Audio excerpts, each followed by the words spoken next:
I was saying, and comes out of Business Day today, the Business Live website. The ANC is proposing to make some changes to their housing policy. These are going to be put to the ANC's policy conference to be held later this year. I don't think a date has been set for that, but obviously that needs to happen before the elective conference. And one of the things they are engaging about is whether it is the best way to provide housing for low-income people is to build houses, get contractors, build those houses, and then decide by a system of allocation who actually gets them. That system has worked in part, but certainly when it hasn't worked, it has failed rather dismally and at a huge cost. Well, to talk about the housing, the various approaches one might take to housing people in this category. We're joined now by Edward Molopi, who is a research and advocacy officer at the organization SERI, the Socioeconomic Rights Institute. Mr. Molopi, welcome to us. Welcome to the show on 702 Drive. Good afternoon, John, and good afternoon to your listeners. Does government do anything in regard to housing other than build houses? I mean, have they experimented, tried anything with subsidies and support for people who wanted to build their own structures? So, I think if you look at the policies around access to land and giving people land, and allowing them to build on that has been in and out of, the public policy for quite some time. So, even the previous minister, Minister Sisulu, in her last speech as the Human Settlements Minister, she did indicate to this kind of policy shift towards a rapid land policy, where basically it's a DIY process, where they give out land and then the beneficiaries are then involved in terms of building their own structures on it.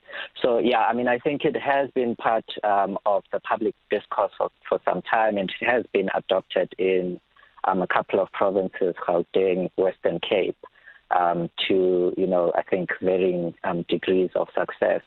I think it's not entirely new.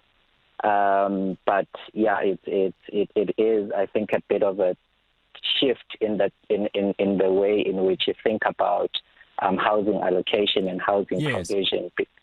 I want to get your thoughts on why you think the ANC might be reconsidering this, and whether they will, even if it's a good idea, fall foul of people who say, okay, well, you are unable to do the housing provision thing properly, and you've charred all the money with all the corruption scandals, and you're just trying to get yourselves off the hook. And if people do respond that way, are we missing an opportunity to actually consider some ideas that might actually be quite good?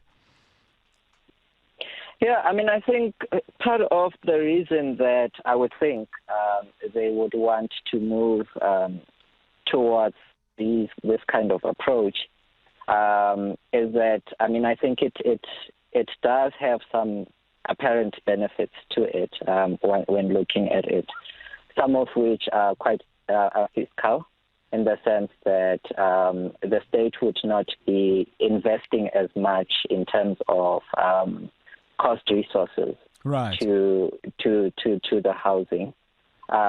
They are also, I think, in advocating for it, there has been also arguments in favor, such as that it brings about skills development, that there will be contractors that comes from the community, so there would be sort of like the skills development in terms of construction that people would pick up on.